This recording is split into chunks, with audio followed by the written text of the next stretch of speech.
extraordinaire and a future Project Peace intern. So we welcome her and thank her today for sharing some insight on transitions and dating safety. Emily. Thank you, Candace, for that introduction. I'm going to share my screen.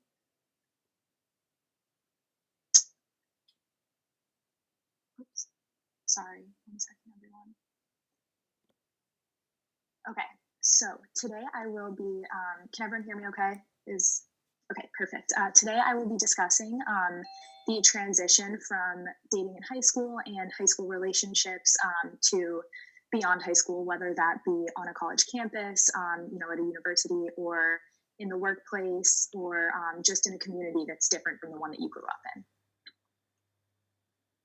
So to start, like Candace and as was mentioned in the video, some of this content may be triggering for victims of sexual violence. And I just wanted to reiterate that there are many resources available for anyone that needs it throughout the duration of this presentation and throughout the summit in general. And it's also important, we want to communicate that all resources are confidential, and so please don't let your own you can share as much information as you want, as much or as little information as you want, so please don't let that be a reason to keep you from reaching out. So just a couple things before I really get into this presentation. It's kind of hard for me, I don't know if this was mentioned in previous presentations, but if anyone has any questions, if you could please hold off until the end of the presentation, that would be much appreciated. I'm more than happy to answer questions, and the co-hosts are also answering questions, I think, throughout the presentation, but I'm more than welcome to answer questions. Just if you could refrain till the end of the presentation, that would be really helpful. So basically, I just wanted to note, that transitions are really difficult regardless of the situation, from high school to just life after high school, transitioning more from childhood safety, just a place where you might have less freedom, it's more comfortable, where you've grown up with people that you know, into an environment that can be unfamiliar. I know that was the case for me. I moved from Maine to Indiana for my freshman year of high school, and that was definitely a big transition. And I think that I hope that this presentation helps you take away some ways to make that transition easier, and also ensure that it's safe when you are capitalizing on these adult freedoms that you'll have both on college campuses, and just in the workplace in different communities it's really necessary to, I guess, just be safe and be aware of these different situations. So I think a lot of worries people have in the transition is forming new relationships, whether those be platonic or intimate or romantic. Developing those connections is something that can be difficult, and that I just kind of wanted to talk about in this presentation today. So as I just mentioned, whether living on a college campus or your own, you'll be introduced to new adult freedoms, and you won't have, whether this is a good thing or a bad thing, you won't have a parent necessarily telling you what to do or tucking you into bed at night. And so these adult freedoms, include access to alcohol, social situations that you might not be accustomed to, and just more adult situations with more adult freedoms that can take a little bit to get acclimated to.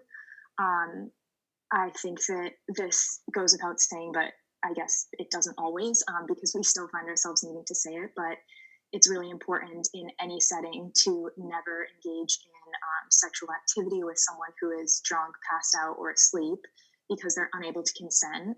And I think that this is really important to note, especially going into college, because of those adult freedoms. And so there are situations that you may encounter where these, kind of rules and guidelines are really important to be aware of. And so I just wanted to mention that, I guess, briefly. And then additionally, another thing kind of general thing that I'll say is always be aware of your surroundings and really communicate with friends or with people that you know that you're going to a party with or going to hang out with friends, going to hang out at a friend's house. Just always communicate to someone else where you're going, whether that's through a shared location, like I'll talk about later, or bringing a friend with you, just shooting a quick text. And as we know, through this whole thing, it's easier to communicate via social media and through technology than ever. So just shooting a quick text to a friend and letting them know where you're going is one of the most important things that you can do to just keep yourself safe and ensure that other people are looking out for you as well.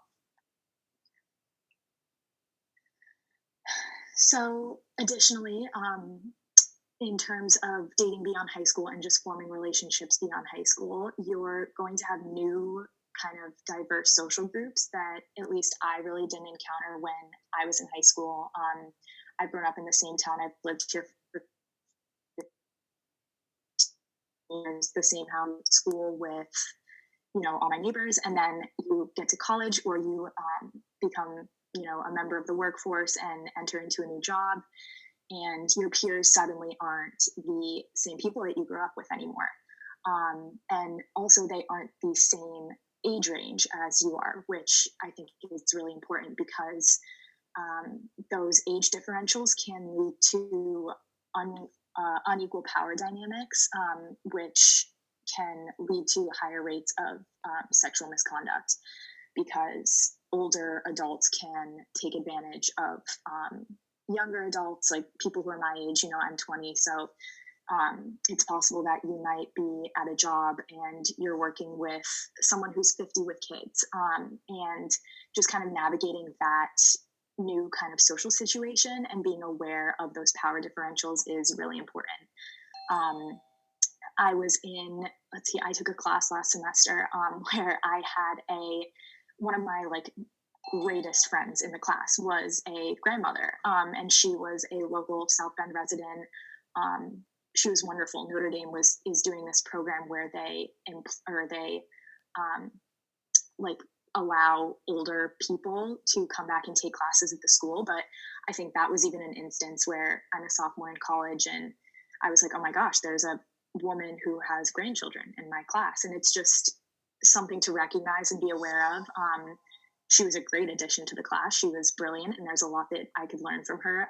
But again, noting that those power differentials, the power dynamic isn't always equal, and older adults can take advantage of that if they want to. And then I will continue to the next slide. So something that I've been discussing kind of with Project Peace and SafeBAE is dating apps. And I know that in my case, dating apps really weren't prevalent in high school at all. And then we got to college, and I think my friends definitely started using them more.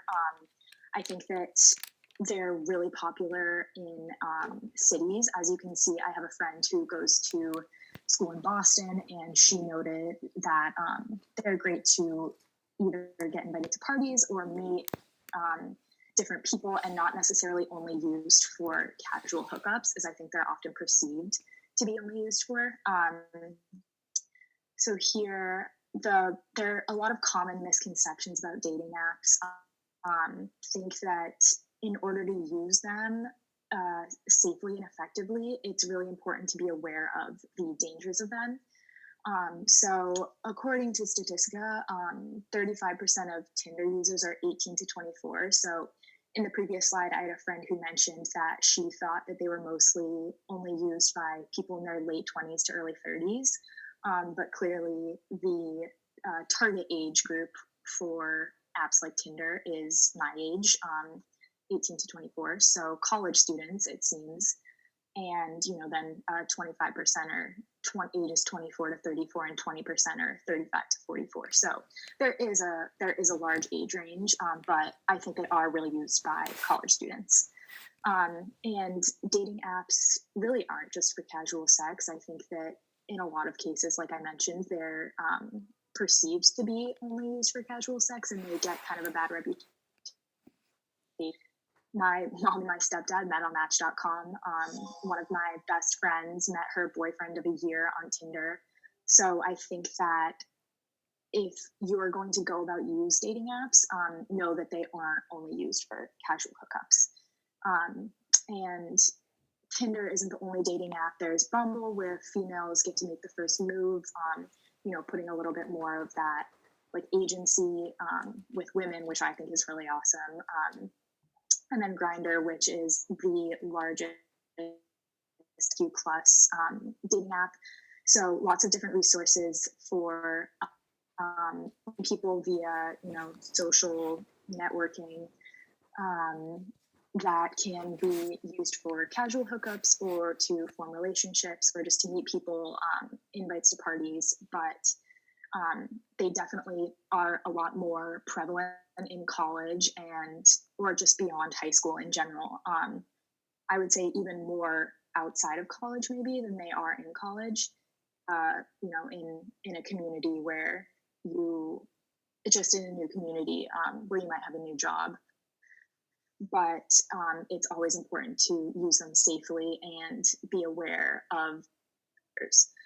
So one of the really large dangers of dating apps is that don't actually screen for sexual predators.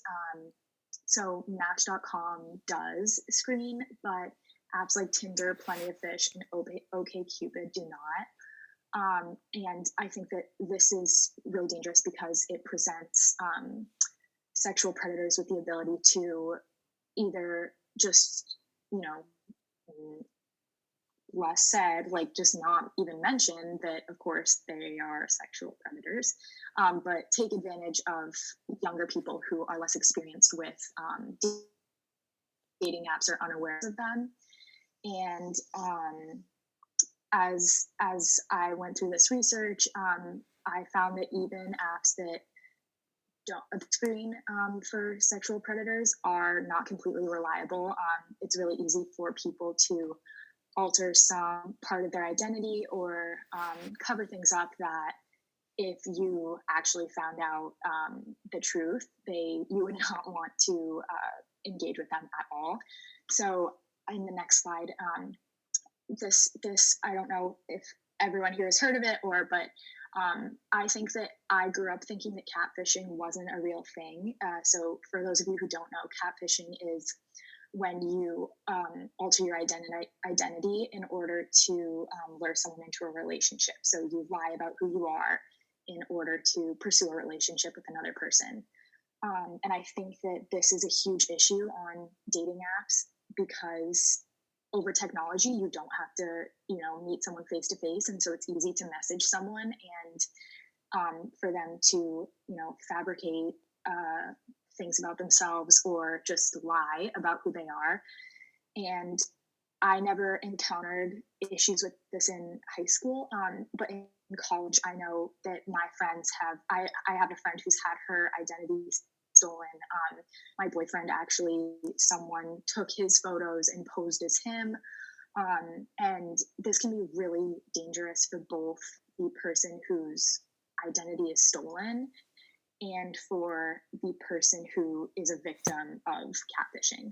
So it is real, it does happen, and I think that the best way to avoid being catfished is to, if you're planning on meeting up with someone, video chat them, make sure that you meet in a public place so that if they're not who they say they are, there are people around who you can, rely on. Again, always letting your friends know where you're going. You can see in this text bubble, my friend told me that she's from Boston. She goes to school in Boston, and she said that her and her friends always make sure to get the Snapchats of the people that are inviting them to parties or that they're going to go on a date on, just to, as she said, ensure that they are not catfished, which I think is a really smart idea and definitely a necessary precaution. So I touched on this a little bit throughout the slides, but just in summation, the general safety tips for dating apps are I think the most important is just always communicate to your friends about your location, where you're going, who you're meeting up with. And there are two really great ways to do this, I think, that I use both of them. My friends and I both at school use the like track your location app through Find My Friends, and the Circle of Six app. So the Find My Friends app is great because you just do it through your iPhone and can just share your location with your friends. I'm sure lots of you have done this before. But if you don't know where a friend is, and I've been in situations where I've been separated from the group, or I've had a friend separated from the group, and it's a great way to know exactly where they are, with a click of a button. And I think the Circle of Six app is an even better version of the Find My iPhone app because it's as Circle of Six says on their website. They write that it was originally designed for college students to prevent sexual violence, but now it's used by many different groups of people just to ensure that relationships proceed in a safe and healthy way. They say that quote, "Move on at night." So through Circle of Six, you can send text to your friends directly from the app. You can click a button and you call 911. There are a lot of different ways to ensure your safety via Circle of Six app, and I would definitely recommend it for anyone, even in high school, but definitely beyond high school. Just in a new community, in a place you're unfamiliar with, it's always better to take those precautionary measures. So the next part of my presentation is kind of just a fun addition and to this conversation surrounding the transition from dating in high school to dating beyond high school. And I actually talked with my boyfriend about relationships beyond high school. So I think that this is a really great conversation to have in a new relationship, but it's one that's really difficult and awkward at times, especially with someone you just started dating. So I met my boyfriend sophomore year of college, so this year, and it's just kind of an uncomfortable conversation to have because you never want to think about, what are the parts of our relationship that are not as great because of college, or how do you think drinking affects our relationship? But he and I sat down and had a conversation. I asked him 5 questions, and I will just go over kind of those responses with you all. So the first question I asked him was how, and this is mostly his opinion, but he was also just kind of speaking generally. So I asked, how do you think one should work to maintain a healthy relationship beyond high school? And his main takeaway was that communication and trust are 2 really important factors for a relationship in college, a relationship just beyond high school, especially if you don't live in the same area. I think in college, and like this is true in high school too, but it's very difficult to balance all the different aspects of your life. Between school, sports, clubs, other friends, social settings, studying. There's just a job. There's a lot on your plate that you need to balance. And he communicated to me that he thought it was really important to not have a relationship supersede any aspects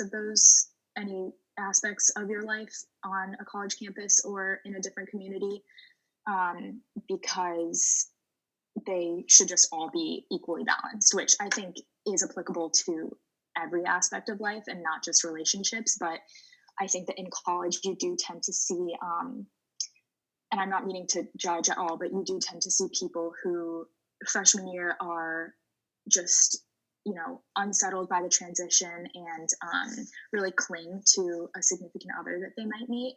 And, not that there's anything wrong at all with dating someone you meet in college, I am, or freshman year. But the balance, I think, is really important to emphasize, especially making that transition from high school to beyond. The next question I asked him was, what do you think works well for us as college students in a relationship, and what do you think is more difficult? So the school that we go to, Notre Dame, is a small school. My boyfriend and I actually we live in dorms, so single sex dorms across the street from each other.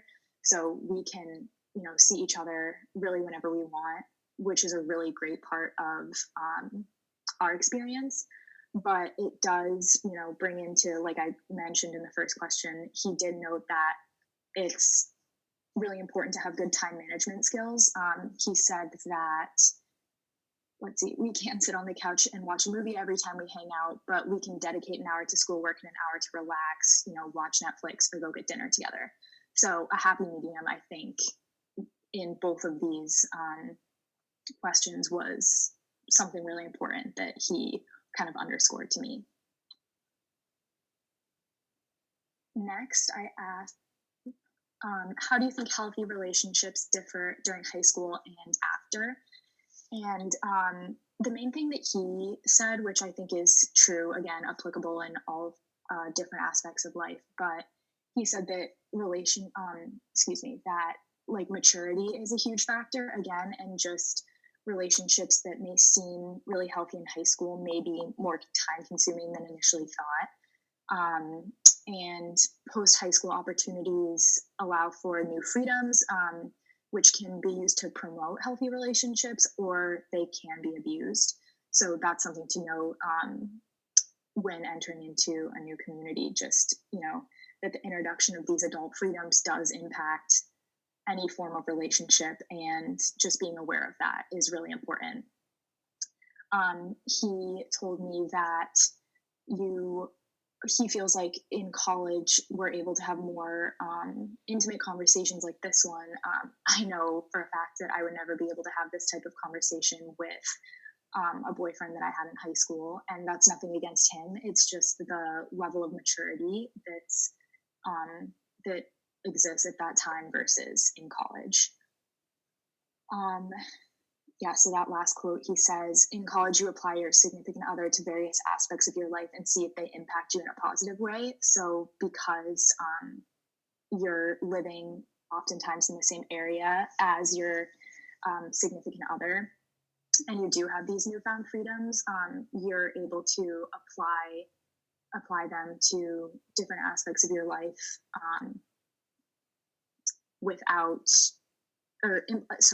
apply them to different aspects of your life that you wouldn't be able to do in high school, because you now have these freedoms that kind of alter the way that you can go about your life, or introduce different parts of your life that you can introduce your significant other to. The next question that I asked him was, in what sense do you think alcohol plays a role in relationships of any capacity in high school versus after? So he kind of just noted that in both high school and beyond, he's seen how alcohol can lead to issues in relationships, that he's, seen couples that rely too heavily on social and intimate interactions when they're at a party, or that they've been drinking than when not, which is particularly problematic. He also talked about, again, this is where trust and safety came back into the trust, safety, communication came back into the conversation, and he noted that alcohol can be fun, and new freedoms, regardless of if it's you choose to drink or not, can be great, but in a relationship, you want to be able to trust your significant other and know that if you get into a difficult situation, they'll be there to have your back. So he said that if your significant other has had too much to drink, ensure that they're in a safe environment, whether that's bringing them an Uber home, taking them back to campus, going somewhere to get food, just the two of you, rather than shaming them and making them feel bad for drinking, because especially in a new social setting, that shame can be really unhealthy and dangerous in settings that are new and that most people aren't used to. Lastly, and I think that this was the more difficult question that I asked him. I asked how he would approach a friend that he saw engaging in inappropriate behavior with another person. And I think that especially he, as a 22-year-old male, this is a conversation, or this is a topic of conversation that's more difficult, because making the step to be an active bystander is something that's hard, but just because it's difficult doesn't mean that it's not extremely important. And he kind of walked me through what he would do in a situation if he was at a party and he saw a guy or girlfriend, trying to take advantage or being engaging in inappropriate behavior with someone that had had too much to drink. And he said that with a guy friend, he would pull them outside and ask them if he could, talk to them, and then tell them that he believed that his friend's behavior was inappropriate. But he said that with a girl, he wouldn't do the same thing. He would ask one of her friends how he should proceed in the situation, maybe talking to that girl with her friend, or allowing the friend, making sure that the friend, talks to her other girlfriend. So it doesn't look like he is pulling this girl, which would not be good. But yeah, basically for this question, he really just emphasized that it's situational, but that it's always important to be an active bystander rather than a passive bystander.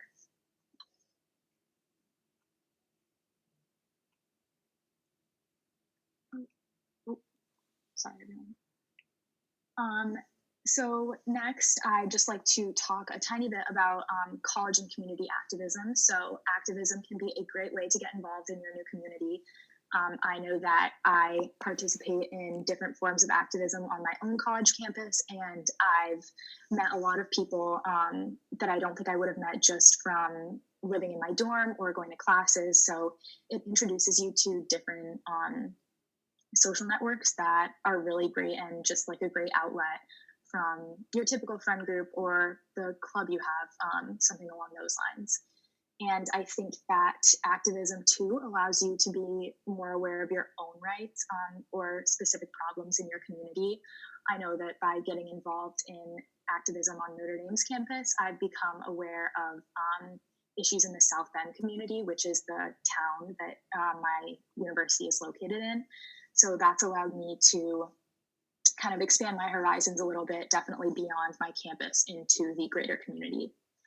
And then lastly, it allows you to discover what you stand for independent of your childhood upbringing. So in high school, some people might have felt pressured to pursue avenues that they believed their friends wanted them to pursue, or that their parents thought were important. But as I've said 1,000 times, after high school, you have these new freedoms, and one of the great things about that freedom is being able to pursue avenues that are unique to yourself and that you choose for yourself. And I think that that's really a liberating feeling, and one of the amazing things about, leaving your parents' home and going into a new community. Lastly, I just wanted to mention some on-campus resources and local support. So It's On Us, Title IX, and RAIN are, the websites are linked here, but 3 really great national resources to take advantage of if you want to learn more about how to get involved in sexual violence education and prevention in your own community. So It's On Us has chapters across the country. You can enter your zip code on the website to find a local or regional chapter.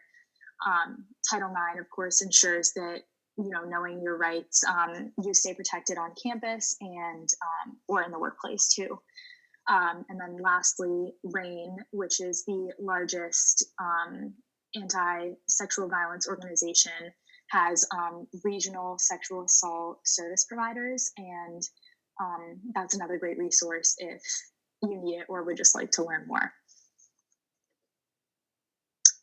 That concludes this presentation. I hope that it was effective and that you all are able to take away some information about the dangers and, I guess, different ways to be safe when transitioning from high school to beyond. And I'm more than welcome to take any questions now if anyone has any. Thank you. Oh, thank you so much, Emily, for that great presentation. We have the chat box open if anyone would like to ask Emily questions or share information, add information to the presentation. We want to thank you all for joining us today.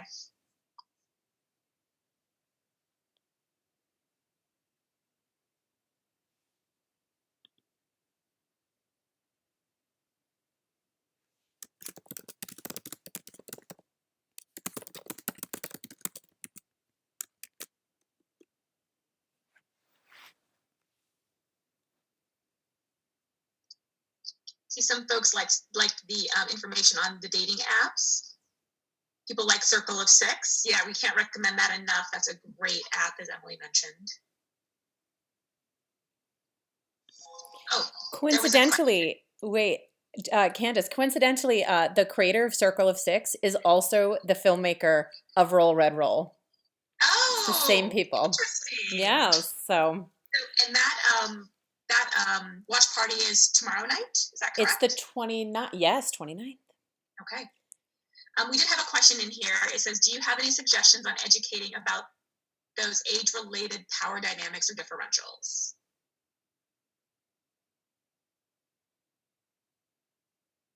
Candace, do you have anything that you want to say specifically? I feel like I haven't had maybe enough experience to speak on it totally. Yeah, I'll add, and then if anyone would like to share additional information, and we have a lot of advocates in the room. We also have a lot of folks at different levels of experience in the field.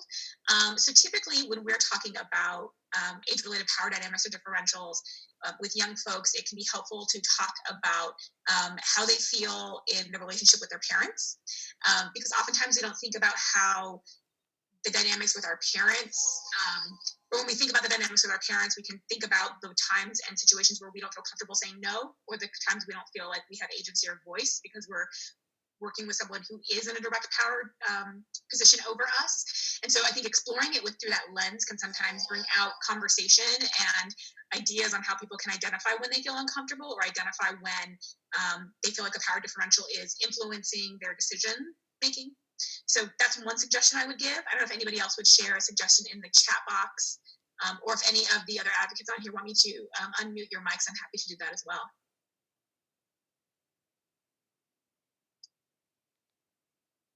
But that's a good way to start the conversation. Thanks, Candace. That was very helpful. Emily, do you see another question here from Ayla? Oops. Yes. Okay. Ayla asks that.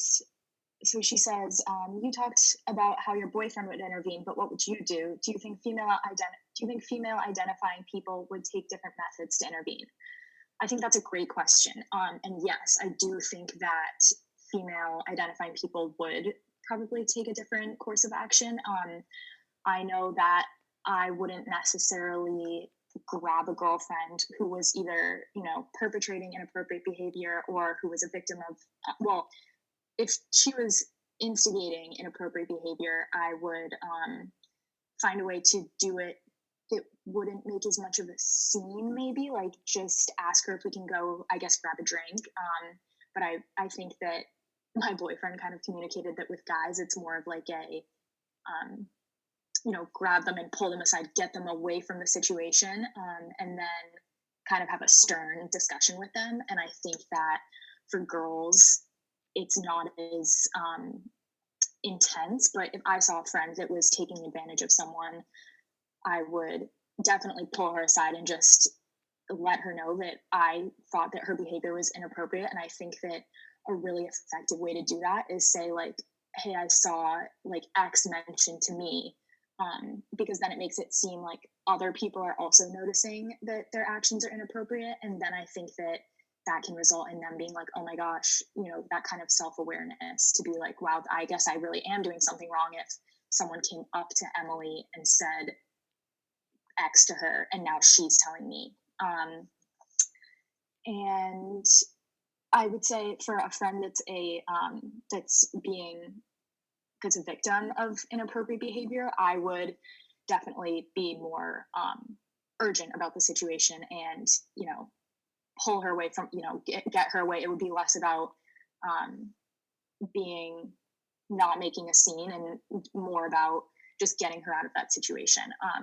And again, this is a really difficult thing to do. And I think that I'm lucky.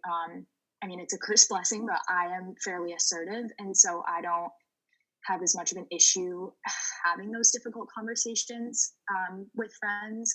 But I think that part of the reason that is because um, you know, when I first started doing it, it was incredibly difficult. And the more and more I do it, the more and more I participate in, being an active bystander, the easier those conversations have gotten for me. And I think that that is true for everyone. Thanks for your question, Ayla.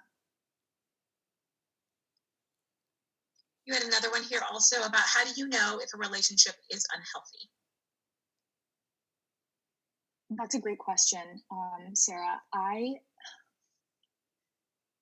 think that the biggest sign to me, and this is a difficult question because I think that I mean, there are some clear signs, but it's also, again, situational. So the biggest thing to me, I would being like solely invested in that single person and, seeing friends or acquaintances who their significant other is constantly asking what they're doing, what they're wearing, telling them not to drink too much when they go out, asking who they're hanging out with, taking control, telling them they can't see friends. That kind of controlling behavior that I think is discussed a lot in high school, but that because in high school you probably are in the same grade or in the same couple grades as your significant other and each other's friends.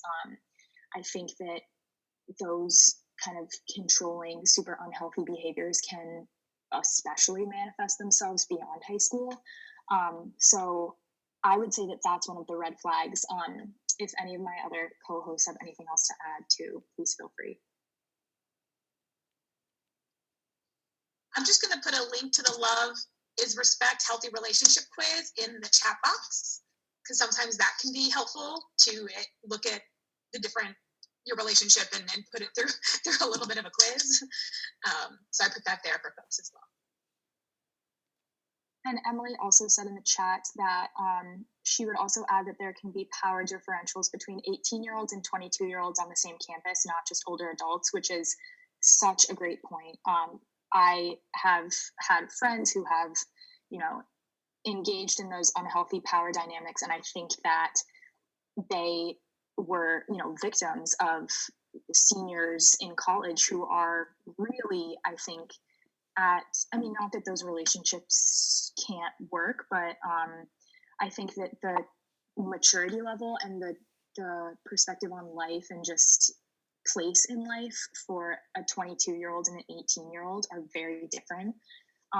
And so definitely that's something to be aware of. And it does exist between people that are, 2-4 years apart. It's not always just between these big age gaps.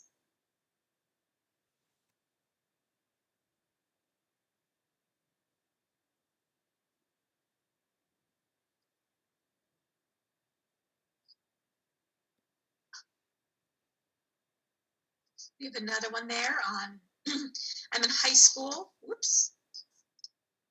But my SO is in college and in another state. What are ways I can support them as they transition from high school to college? Also, how do long distance relationships play into dating safety?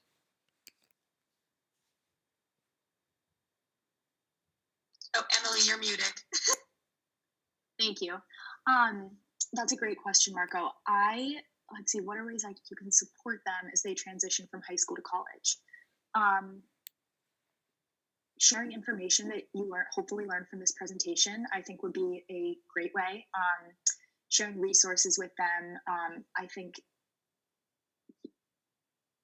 whoever's in college right now, and whichever one of you is in college right now, just kind of communicating the difficulties, the pros and cons of the things that you noted going into college, and maybe that they can take your experiences and learn from those for better or for worse, and implement, safe things that you practiced in their transition from high school to college.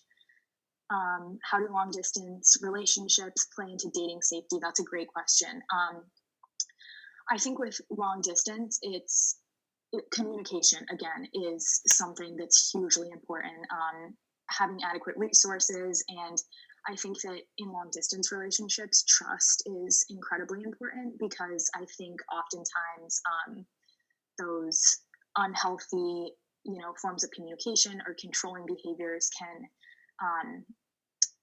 manifest themselves when someone is going to a party and their significant other doesn't is across the country. I've been in this situation before, where someone I was with freshman year of college was across the country from me, and I would get jealous because he was in social situations with people that I didn't know. And I think that the best way, and I'm speaking from experience here, so this may not be applicable to everyone, but is just encouraging them to, be safe, have fun, knowing that they're at least with one friend who you can either DM on Instagram, or I don't know, just text them or shoot them with Snapchat if you haven't heard from them in a while and you're worried about them. I think that's another. It's hard because I think that it can become unhealthy in different situations. Like I was going to say, sharing your location with your significant other if you're long distance can be a good idea. And I think that that's kind of can be a good thing and a bad thing. So I would just say, generally just taking steps and kind of checking in with yourself at each step to ensure that you're continuing your long distance relationship safely, and that it's, as you move through these steps, that it continues to be healthy. I hope that answers your question. While you're reading the next question, Emily, I would just add that I think as you talked about with trust and communication, with those long distance relationships, that's where you really have to make sure that your caring doesn't become controlling, because that line is so fine, where it's, I want to make sure you're okay and I know where you are, versus, or I want to make sure you're okay, you're not in a ditch somewhere, versus I want to know where you are and who you're with and what you're doing and yada yada. So just that line is so fine. And so just being aware of that and making sure you're not crossing into controlling, because then that's when it becomes unhealthy and potentially abusive.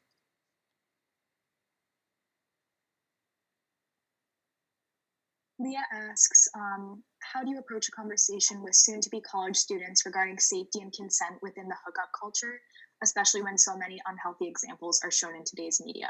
That's a great question. A video, I think Shale might have shown this video to me actually, is like the consent is like tea video. I don't know if anyone has an immediate link to that, but I can pull it up if it's wanted.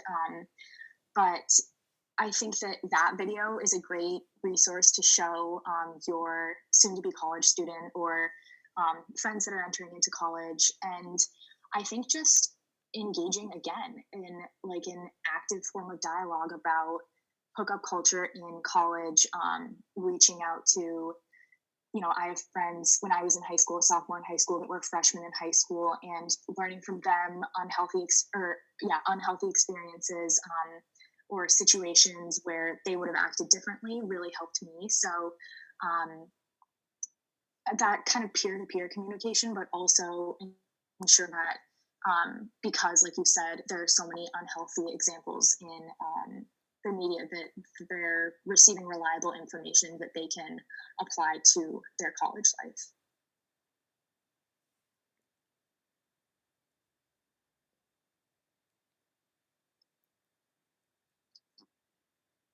So you have another one. How do you know if a guy is just using you to make another girl jealous?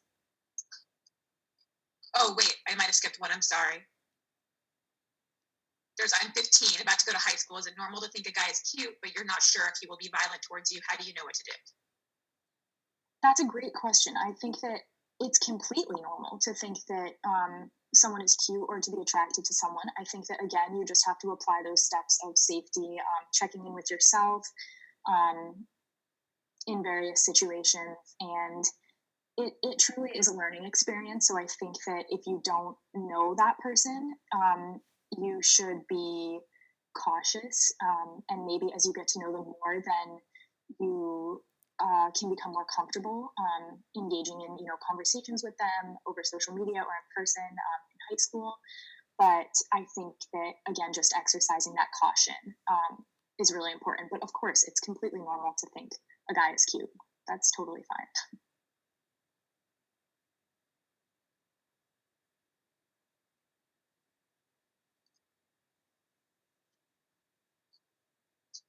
Oh, another question. How do you know if a guy is just using you to make another girl jealous, or if he's just trying to use, or he, or if he's just using you to try to hook up with you? You've had that happen to a friend. Yeah, that's just. It's. I think it's a maturity thing. I think that unfortunately there are a lot of examples of that in high school. I know. I've been in that same situation. Unfortunately, I don't think you can always know if a guy is using you to make another girl jealous. I would recommend, again, talking with friends, you know, actively communicating with other people, and uh, taking that active bystander approach. If you do see that with friends, when be using someone else to get with their friends, that's definitely a maturity thing, and something that unfortunately does happen in high school and does happen in college. And the reaction sometimes can be situational, I think, too. Candace, I don't know if you also have any more insight on that. I think that that's a hard question, because that definitely does happen, unfortunately. Yeah, I mean, I think that's a sign, if someone was using somebody or misleading them or lying to them just to get hook up, to be able to hook up with them or other things, that's a sign that it's an unhealthy relationship. And typically there will be more signs that it's unhealthy. So sometimes just even knowing what a healthy relationship is, knowing what you want out of a relationship, and then being able to identify the various types of yellow flags or red flags that a relationship might be unhealthy can help pull all the pieces together, because I know sometimes it can feel like you just have pieces. But when you sit down and look at the whole relationship, you might start putting things together to say, oh, this isn't what I want. This doesn't feel safe, or this doesn't feel healthy. Or it could say, oh, this is what I want. It does feel safe and healthy. So that would be my only thing to add, would be to look for the other flags also, and that will help you get a sense of where your relationship is headed. And I'll see if I can find a link on healthy versus unhealthy and put it in the chat box.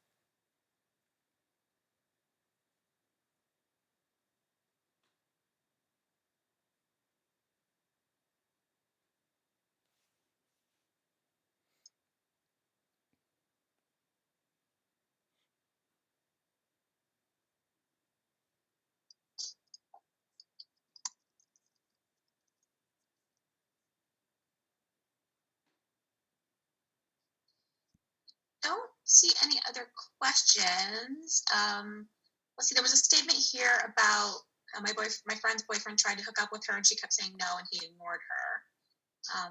Sounds like that was in a situation of assault. I don't know if you had a specific question that we can answer, but someone should always listen to what your partner is saying, and at the first instance of stopping, should stop, or needing to stop.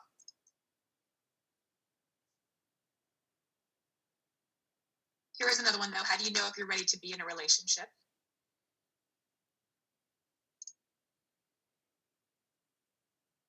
I guess I would say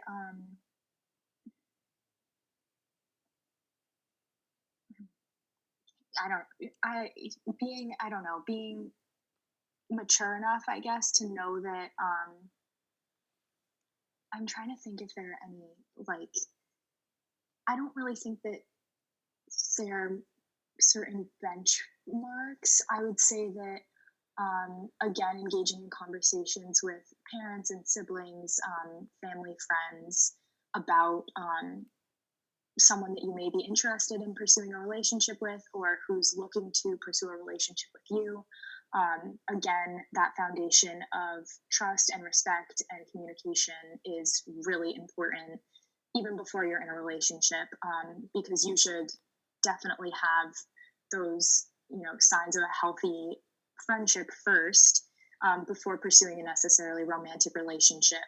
Um, that's, I guess, what I would add about how you know that you're ready, when you can recognize those signs of mutual trust and respect.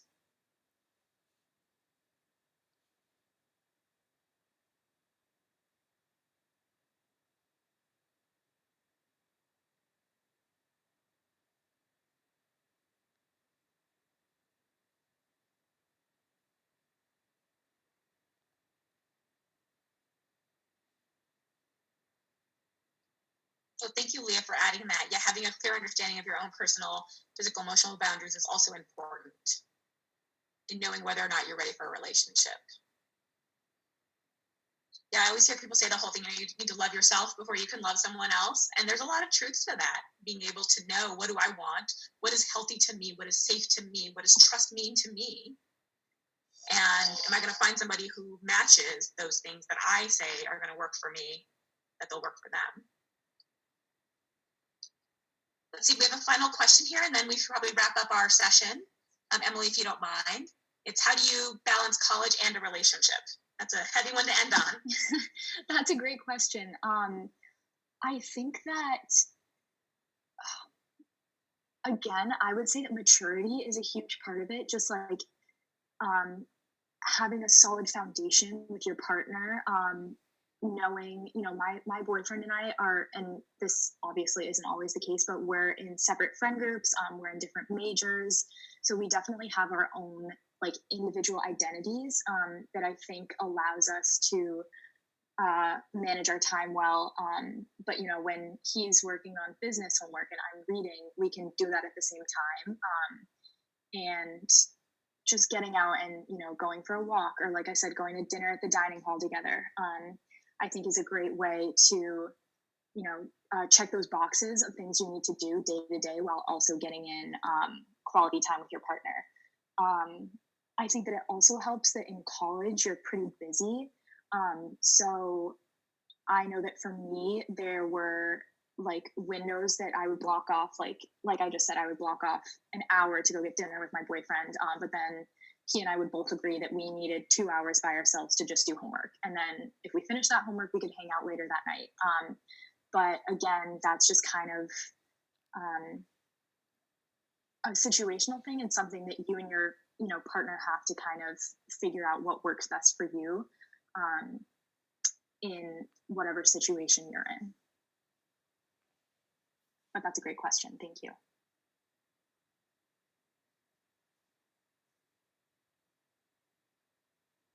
Right. Well, thank you again, Emily, for sharing your expertise, your experiences with us today. Thank you to all the attendees for coming and listening and asking your questions. We hope you'll join us for some additional sessions throughout the week.